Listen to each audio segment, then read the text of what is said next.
He was just cleaning the gym floor, invisible to most who walked past him every day. But one afternoon, everything changed. A man with a black belt, full of pride and confidence, decided to test him, just for fun. What happened inside? That ring wasn't just about a spar. It shattered expectations, exposed prejudice, and left the entire crowd in stunned silence. This wasn't supposed to happen, but it did. And the truth revealed in that moment still forces us to ask, when will society finally learn the value of a man's worth beyond his skin? Marcus had been working at the local gym for nearly 5 years. Every morning before the first class and every evening after the last, he swept the floors, wiped down equipment, and made sure everything gleamed. To most people, he was just the janitor, a background figure in their day. But Marcus carried himself with quiet dignity, never complaining, never demanding to be seen. Still, he noticed the stares. Some laughed at the idea that a black man like him belonged in a place where people trained for power, discipline, and respect. Yet Marcus knew more about strength than anyone imagined. That afternoon seemed no different. Just another shift, another mop in hand.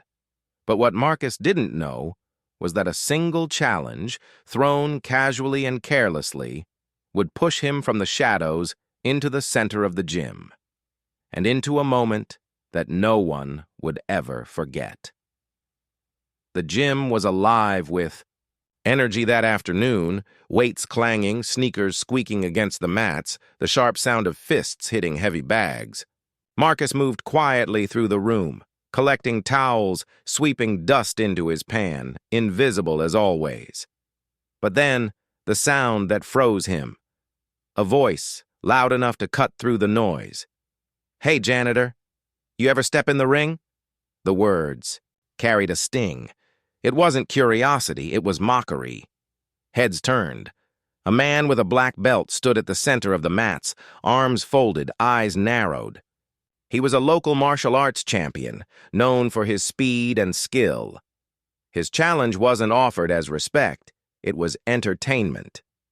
The crowd chuckled, some whispering, some outright laughing. To them, Marcus was nothing more than a cleaner with calloused hands and an old pair of work boots. Surely he couldn't stand against someone trained, someone celebrated. Marcus hesitated, his mop still in hand. He wasn't supposed to draw attention, wasn't supposed to make waves. But the silence pressing down on him was heavier than any weight in the room. He felt every eye, every expectation that he would back down, smile awkwardly, and return to the shadows. Instead, Marcus set the mop aside. Gasps spread like ripples. A few cheered, most smirked. The black belt grinned, sure, of the humiliation that was about to unfold. "Don't worry," he said with a laugh that cut like glass. "I'll go easy on you." The spar began. At first, Marcus moved cautiously, dodging a jab, shifting his stance. His posture wasn't polished, but his body carried a hidden history, years, of discipline no one knew about. He had trained once, long before life pushed him into this job. Every movement he made now whispered of experience buried beneath silence, but the others didn't see it yet. They saw only a janitor fumbling to keep up. Until the black belt struck too hard, too fast, testing him, showing dominance. The slap of the glove against Marcus's arm rang across the gym. Laughter followed, but Marcus's eyes didn't waver.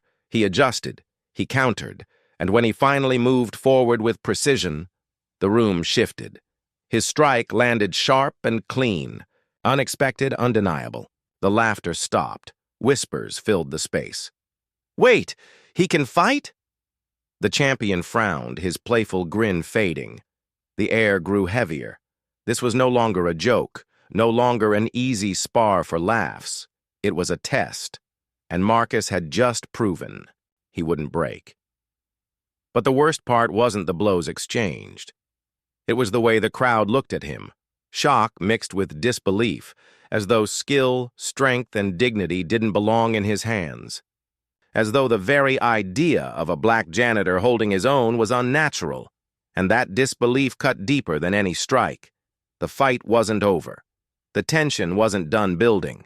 The next round would silence the room in a way no one expected, and no one was ready for. The room pulsed with silence, broken only by the thud of fists against flesh and the shuffle of feet on the mats. Sweat dripped down Marcus's brow, but his eyes stayed locked, unwavering. The black belt, red-faced and breathing heavy, struck harder, angrier now. Each blow was no longer playful. It was punishment. The crowd had shifted. The smirks had vanished, replaced by sharp whispers and wide eyes. But behind those looks, Marcus could still feel it, the disbelief, the refusal to accept what they were witnessing. To them, this wasn't just sparring anymore. It was a battle against an unspoken rule that a janitor, a black janitor, should never outshine the man with the belt.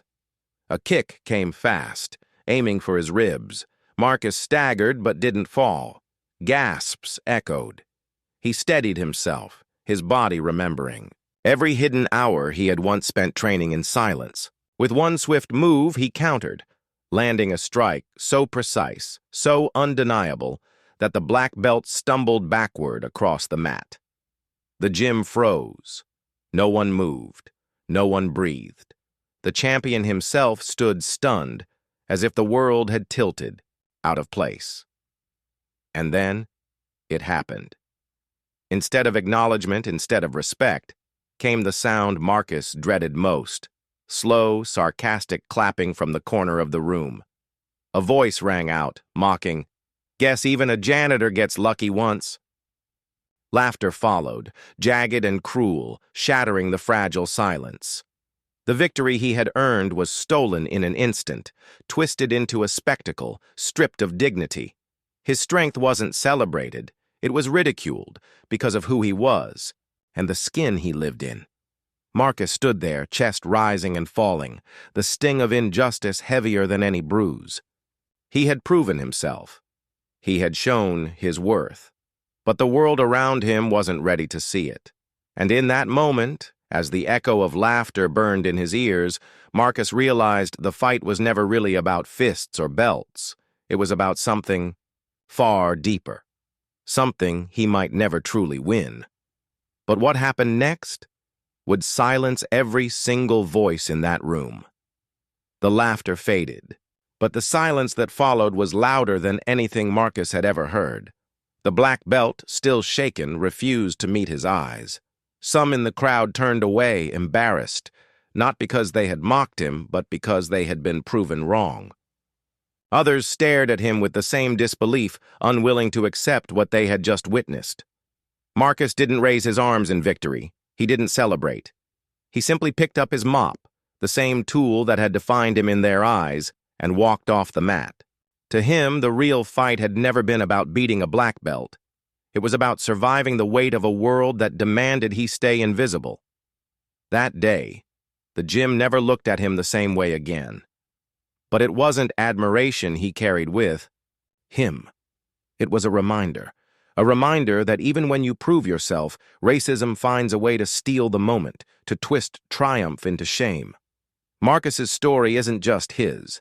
It echoes the lives of countless men and women who fight battles no one sees, on factory floors, in offices, on sidewalks, and in classrooms. They fight not just for dignity, but for the simple right to be seen as equal. And that's the truth. We can't ignore talent, strength, intelligence. They should never be measured against skin color. Yet too often they are. So the question remains, how many more Marcuses must stand, fight, and bleed just to prove what should have been obvious all along? That worth is not defined by race, but by humanity itself. The next time you witness injustice, will you stand in silence, or will you be the one who refuses to let laughter drown out the truth?